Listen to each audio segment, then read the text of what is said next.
فقد قال جل وعلا أحسنوا كما أحسن الله إليك وقال النبي صلى الله عليه وسلم الصدقة ترد البلاء الحمد لله আল্লাহ তাবারাক ওয়া তাআলার বড় মেহেরবানি যে আল্লাহ রাব্বুল ইজ্জত আমাদেরকে জুমার নামাজ আদায়ের উদ্দেশ্যে আল্লাহর ঘরে মসজিদে নামাজের অপেক্ষায় থাকার তৌফিক দান করেছেন। বলুন আলহামদুলিল্লাহ। আল্লাহ তাবারাক ওয়া তাআলা মানুষকে তার খলিফা করে দুনিয়াতে পাঠিয়েছেন। খলিফা হলো প্রতিনিধি। সূরাতুল বাকারায় আল্লাহ বলেছেন ইন্নী জাইলুন ফিল আরদি খলিফা, আমি পৃথিবীতে আমার প্রতিনিধি পাঠাবো। প্রতিনিধি যিনি হয়, যার প্রতিনিধি হয়, তার কিছু বৈশিষ্ট্য ওই প্রতিনিধির ভিতরে থাকে। বাংলাদেশের প্রধানমন্ত্রী যদি তার কোনো প্রতিনিধিকে অন্য কোনো দেশে পাঠায়, তাহলে যাকে তাকে পাঠাবে না, এমন একটা লোককে পাঠাবে যিনি প্রধানমন্ত্রীর সমপর্যায়ে অথবা প্রধানমন্ত্রীর কাজগুলো যিনি করতে পারে, তাকেই প্রতিনিধি করে পাঠানো হয়। আল্লাহ পাক যে মানুষকে, মানব জাতিকে আল্লাহ পাকের প্রতিনিধি করেছেন,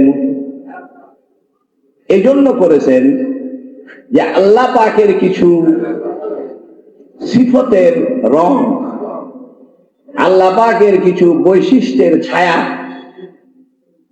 মানুষকে আল্লাহ দান করেছেন।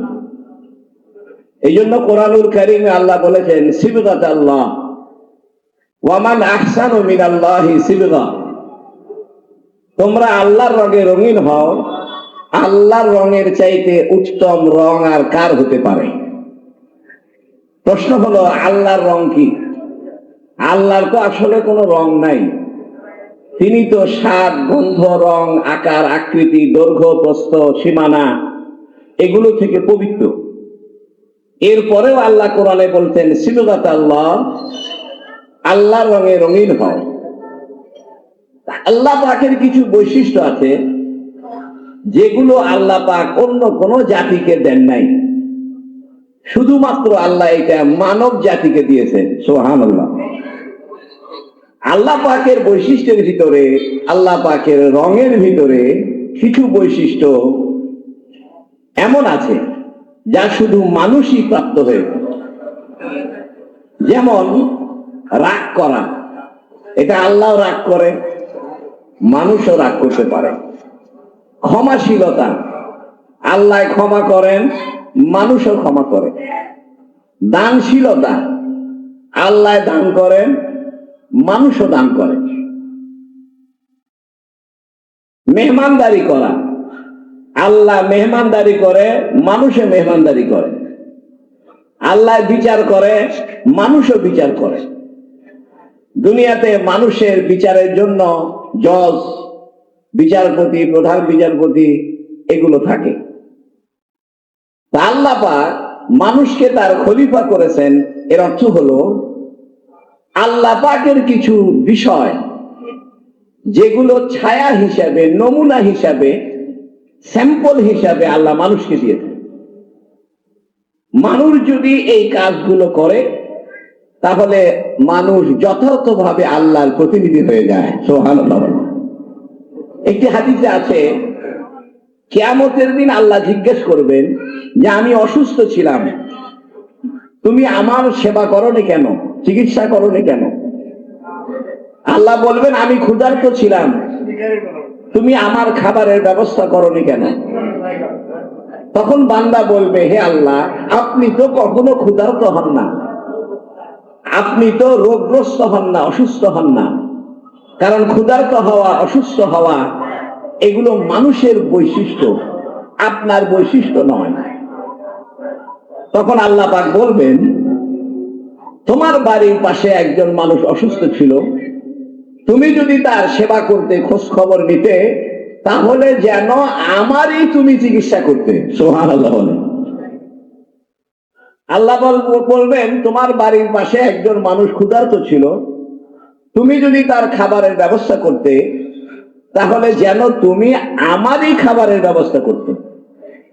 এর দ্বারা, এই হাদিস দ্বারা বোঝা যায় আল্লাহ যদি অসুস্থ হন না, ক্ষুধাগ্রস্ত হন না, বিপদগ্রস্ত হন না, কিন্তু যে মানুষ বিপদগ্রস্ত হয় আল্লাহ তার পক্ষে থাকে। আল্লাহ নিজেকে অভাবী হিসাবে উদাহরণ দিয়েছেন, অসুস্থ হিসাবে, রোগগ্রস্ত হিসেবে। এই জন্য আল্লাহ পাকের একটা বড় সিফত হলো দানশীলতা। এই দানশীলতা আল্লাহ মানুষকে দিয়েছেন। কোন মানুষ যখন দানশীল হয়ে ওঠে, সে যেন আল্লাহর রঙে রঙিন হয়ে ওঠে। সুবহানাল্লাহ। এই জন্য সমস্ত নবীরা দানশীল ছিলেন। কোন নবী এমন পাবেন না যে যিনি দানশীল নয়।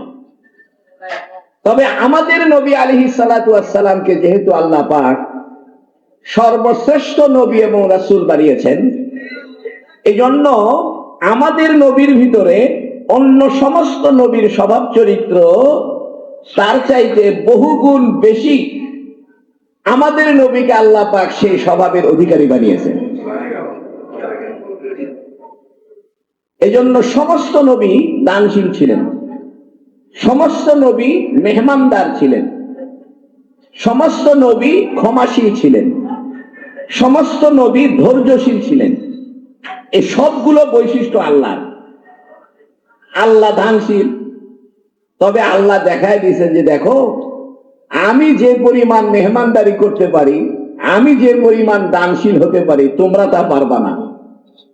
এই জন্য সুলাইমান আলাইহিস সালাম একদিন আল্লাহকে বলছেন যে আল্লাহ, আমার মনে চায় যেহেতু আপনি আমাকে জিন, ইনসান, পশু পাখি, মাছ, সমস্ত প্রাণীর বাদশা বানিয়েছেন, নবী বানিয়েছেন, তা আমার মনে চায় আমি একটু আপনার সৃষ্টি জগতের প্রাণী জগৎকে আমি একটু মেহমানদারি করব। আল্লাহ বলবেন দেখো আমার মতো মেহমানদারি পারবা না, তুমি তোমার সাধ্য মতো যাকে খুশি খাওয়াও, যাকে খুশি দান করো, কিন্তু সবাইকে দাওয়াত খাওয়ানোর দায়িত্ব তুমি পারবা না।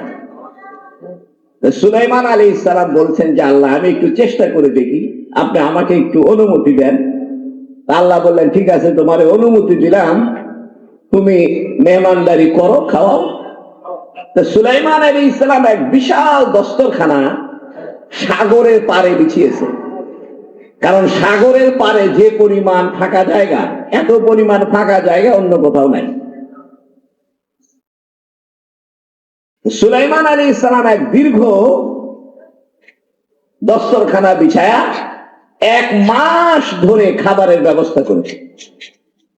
বিভিন্ন রকমের খাবার, গরুর গোশত, হাঁসের গোশত, উটের গোশত, মুরগির গোশত, ফল মূল, যা খাবার আছে 1 মাস ধরে জিনদেরকে লাগিয়ে দিয়েছে।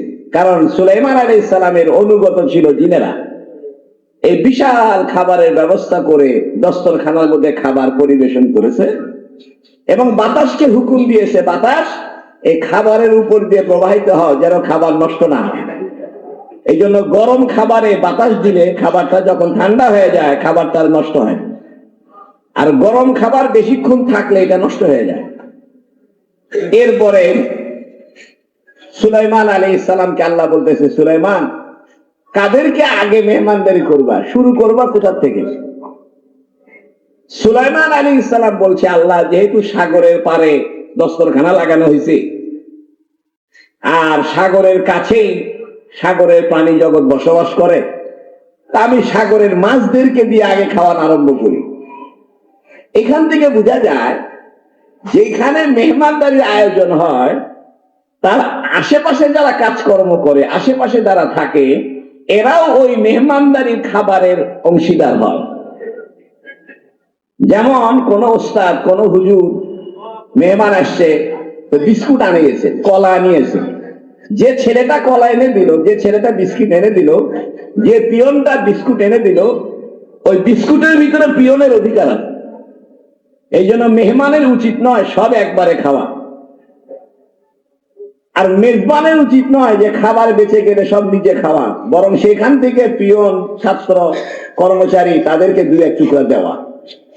এই জন্য সুলাইমান আলাইহিস সালাম বলতেছে যে আল্লাহ, সাগরের পারে যেহেতু দস্তরখানা বিছানো হয়েছে, তাইলে সাগরের পারে যারা বসবাস করে, সাগরের প্রতিবেশী, ওদের থেকে শুরু করি। আল্লাহ বললো ঠিক আছে, ডাক দাও। তো সুলাইমান আলাইহিস সালাম সাগরের পারে দাঁড়িয়ে বলছে, হে মাছেরা, তোমাদের আজকে দাওয়াত, আসো। তো বড় একটা তিমি মাছ মাথা উঁচু করছে। তো সুলাইমান আলাইহিস সালাম বলতেছে, আসো খাও। এই বড় তিমি মাছ হাদিসের ভিতরে লিখেছে সুলাইমান আলাইহিস সালাম যা রান্না করেছিল এক লোকমায় খেয়ে সব শেষ করে দিয়েছে। সুবহানাল্লাহ। খাওয়ার পরে মাছ বলতেছে, আর খাবার কোথায়? তো সুলাইমান আলাইহিস সালাম বলতেছে, বলো কি তুমি, এক মাস ধরে রান্না করলাম, এই বিশাল খাবারের ব্যবস্থা করলাম, তুমি সব খেয়ে ফেলে দিলা? মাছ বলতেছে, শোনেন, এইরকম আল্লাহ দুই লোকমা খাবার আল্লাহ আমাকে প্রতিদিন ফিরি ফিরি খাওয়ায়। সুবহানাল্লাহ বলেন। আজকে আপনি মেজবান হইছেন, আমি মেহমান, আমার তো পেট ভরে নাই, বাকি একবেলা খাবারের ব্যবস্থা করেন।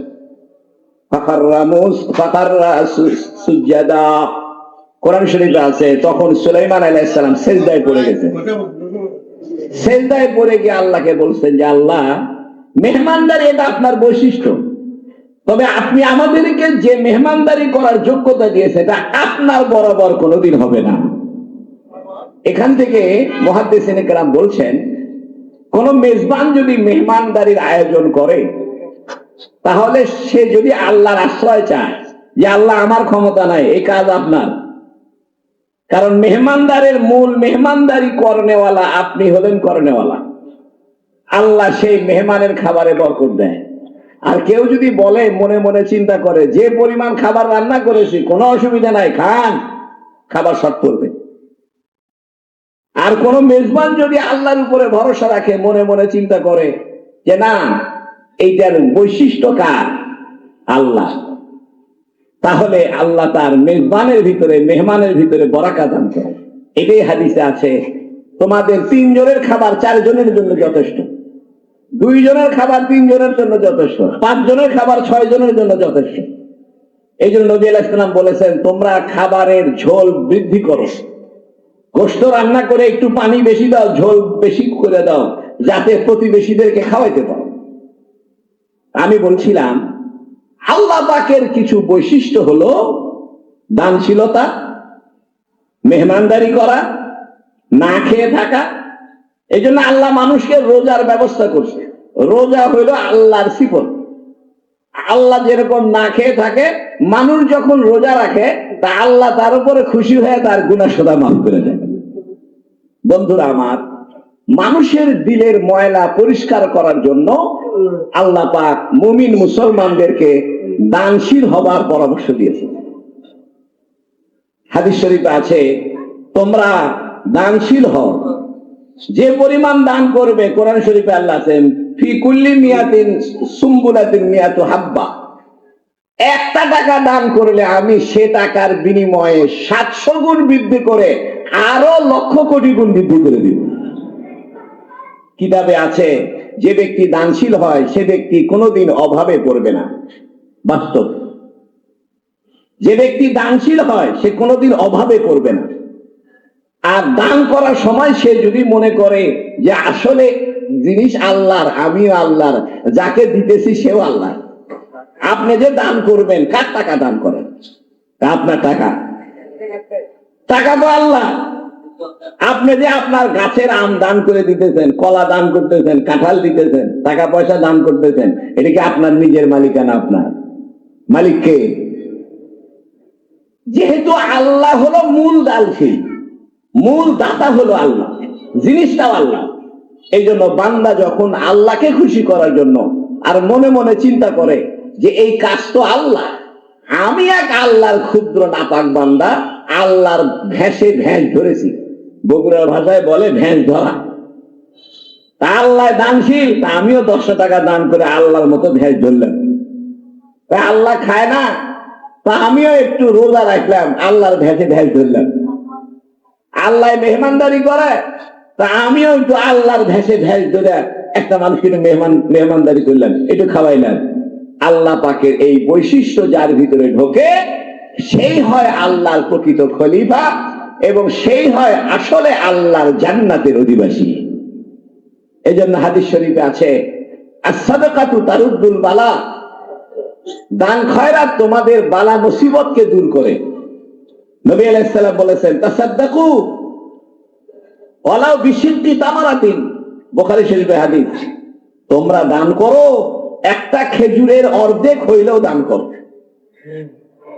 অর্থাৎ একটা খেজুর যদি তোমার কাছে থাকে খাবারের জন্য, আর কিছু যদি না থাকে, একটা খেজুরকে টুকরা করে অর্ধেক দান করো। আমি আপনাকে বলি, আপনি পরীক্ষা করে দেখেন, আপনার দিন এমন যেন একটা দিন পার না হয় যে এই দিনে আমি দানশীল হই নাই। আপনি 10 টাকা দান করেন, 2 টাকা দান করেন, 1 টাকা দান করেন, দানশীল না হওয়ার থেকে যেন আমাদের দিন অতিবাহিত না হয়।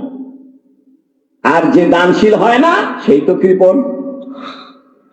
আর কৃপণের সম্পর্কে হাদিস শরীফে আছে, জান্নাত থেকে কৃপণ দূরে, আর দানশীল জান্নাতের কাছে। সুবহানাল্লাহ। এই জন্য আল্লাহ পাক তার চূড়ান্ত দানশীলতা প্রকাশ করবে জান্নাতে। আল্লাহ জান্নাতে বলবে, মারাদু শাইতুম, যা চাও, যা খুশি চাও, যা ইচ্ছা চাও, আমি দানশীল। দুনিয়াতে আল্লাহ দানশীল, তবে আল্লাহ সবকিছু চাইলে বান্দাকে সবসময় দেয় না, কারণ এটা বান্দার জন্য উপযোগী হবে না। ক্লাস 5-এ পড়ে সে আল্লাহরে করতেছে, আল্লাহ আমারে পালসার মোটরসাইকেল কিনে দেন। আল্লাহ জানে ওরে পালসার দিলে অ্যাক্সিডেন্ট করে মরবে।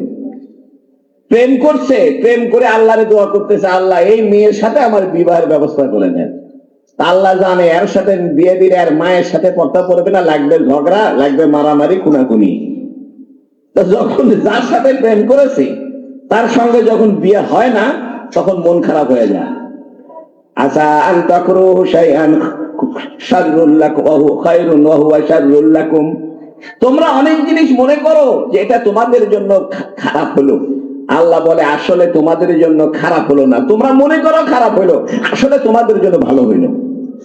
আর তোমরা অনেক জিনিস মনে করো যে ভালো হইলো, আসলে ভালো হইলো না, তোমাদের জন্য খারাপ হইলো।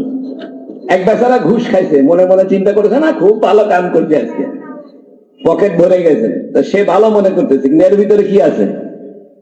খারাপ আছে। আজকে এই যে সিল্কি বান্দায় অ্যাক্সিডেন্ট হইল, মর্মান্তিক অ্যাক্সিডেন্ট, প্রায় 6 জন মারা গেছে, 30 জনের মতো আহত হয়েছে। আজকে যে বাসটা অ্যাক্সিডেন্ট হয়েছে, এই বাসের সামনের সিটে যারা ছিল, এরা কিন্তু প্রথমের সিট পায়া খুব খুশি হয়েছিল, যে দেখ ড্রাইভারের পাশে সিট কাটছি। এই টিকিট যদি সে মিস করতো তাহলে বড় আফসোস করতো, আরে আমার টিকিট মিস হয়ে গেল। কিন্তু যখন শুনলো অ্যাক্সিডেন্ট হয়েছে, তখন যদি সে জানে যে আমার টিকিট না, গাড়ি মিস করে আমার লাভ হয়েছে না ক্ষতি হয়েছে? লাভ হয়েছে।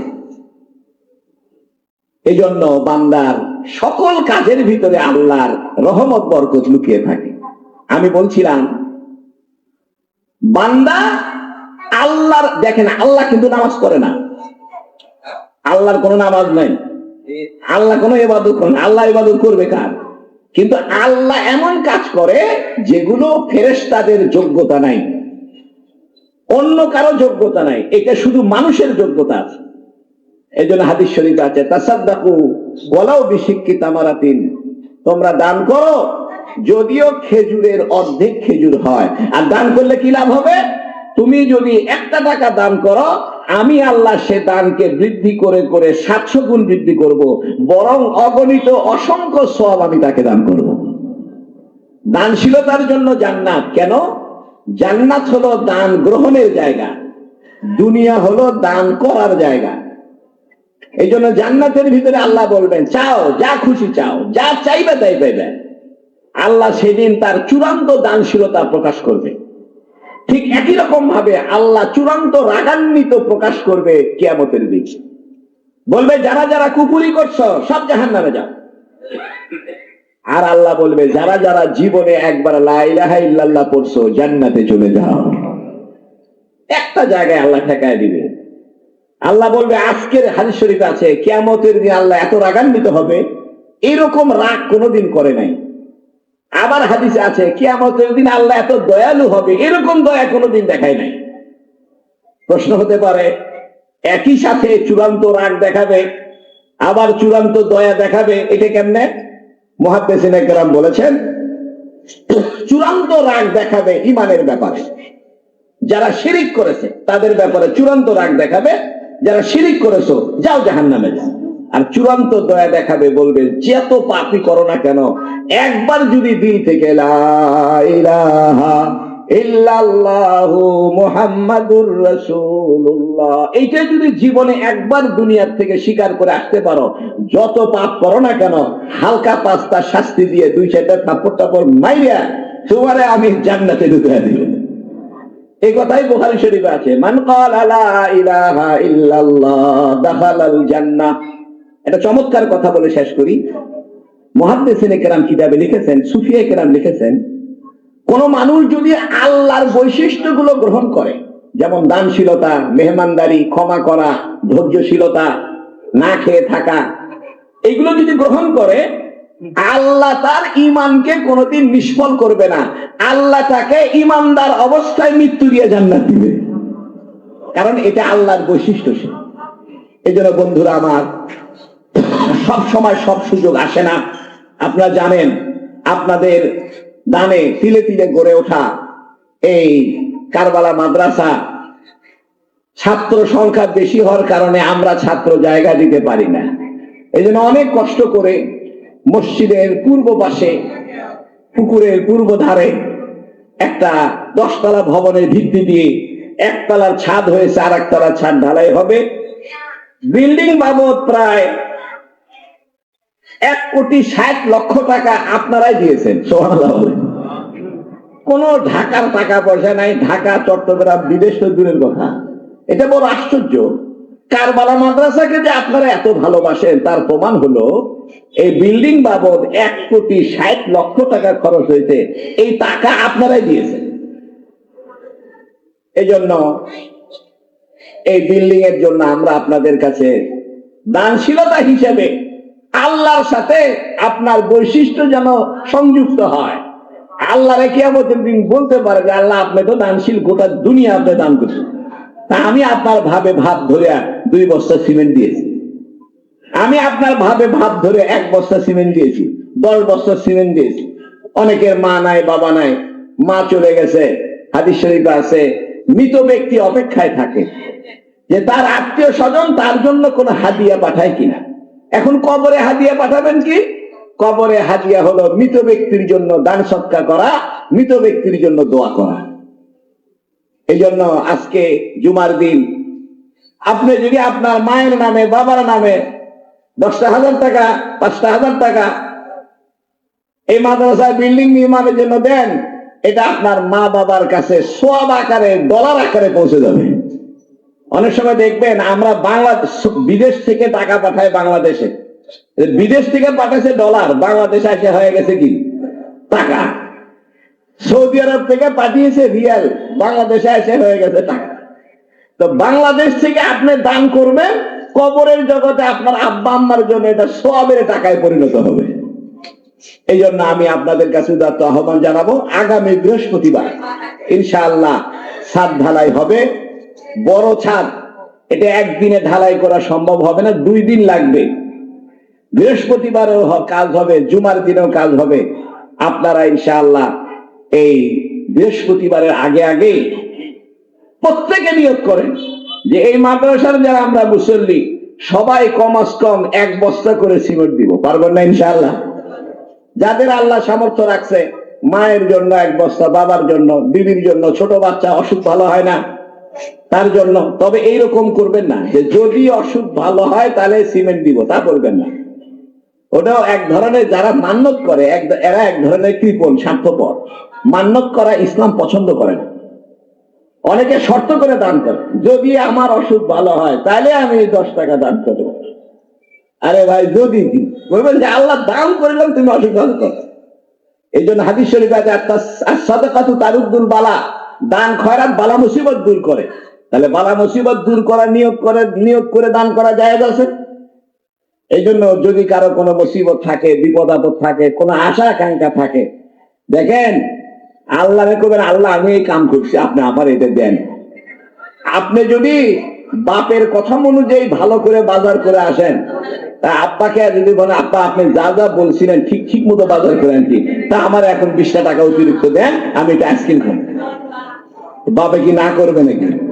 তবে বলবো আচ্ছা ঠিক আছে। মানুষও যখন আল্লাহর কাছে দান করিয়া আল্লাহরে বলে যে আল্লাহ আমি এইটা করছি, আমি গরিব মানুষ 1 বছর সিমেন্ট দিচ্ছি, আমি গরিব মানুষ 10,000 টাকা দিচ্ছি, 5,000 টাকা দিচ্ছি, 2 বছর সিমেন্ট দিচ্ছি, আপনি আমার এটা করে দেন। এই জন্য দেখবেন আপনি যখন আল্লাহকে এভাবে বলবেন চাইবেন, এই জন্য হাদিসে আছে তোমরা দোয়া করার আগে কিছু দান করে নাও। দোয়া করার আগে কিছু দান করে নাও, কারণ দান করলে পরে জাহান্নামে আগুন নিভে যায়। এই জন্য বন্ধুরা আমার, আপনাদেরকে আহ্বান করব, আপনারা প্রত্যেকে, আমরা নিজেরাও ইনশাআল্লাহ, ছাত্রদের মধ্যে যারা ধনী ছাত্র আছো তোমরাও, আমরা দুনিয়া থেকে চলে যাব, এই বিল্ডিং থেকে যাবে, আমরা দুনিয়া থেকে চলে যাবে, এখানে হেফজখানার কোরআন পড়া হতেই থাকবে। আমি কাজী ফজলুল করিম আজ আছি কাল নাই, মরে গেলেন চলে গেলাম, অথবা মরে না গেলেও যদি চোখ দিয়ে না থেকে চলে গেলেন, কথার কথা। আসবে মানুষ, আসবে যাবে, এটাই দুনিয়ার নিয়ম। কিন্তু জায়গা জমিন থেকে যাবে, জমিন স্থানান্তর হয় না। বিল্ডিং স্থানান্তর হয়, ভাঙা যায়, জমিন ভাঙা যায় না। এই জন্য কালকে এক লোককে বললেন যে দেখো বন্ধের সম্পত্তি দিয়ে দাও, কারণ সম্পত্তির মধ্যে জমিন এমন এক সম্পদ, এই জমিনের মধ্যে মানুষের কবর হয়। জমিন এমন এক সম্পদ, এই জমিনকে তুলে এক জায়গা থেকে আরেক জায়গায় নেওয়া যায় না, এটা স্থির। এই জন্য জমিনের সাথে গাদ্দারি করিও না। এই জন্য কারো পাওনা জমিন আটকায় রাখিয়েন না, অন্যায় ভাবে কারো জমি দখল করিয়েন না, বন্ধের জমি আটকায় রাখিয়েন না। এই জমিন স্থির, এই জমিনের উপরে যে বিল্ডিং হইতেছে, সিমেন্ট আপনার লাগতেছে, যতদিন আল্লাহ আল্লাহর জিকির হবে, কোরআন তেলাওয়াত হবে, ততদিন আপনার আমল নামায় কোরআনের আর তেলাওয়াতের সওয়াব আল্লাহ আপনাকে পৌঁছাইতে থাকে।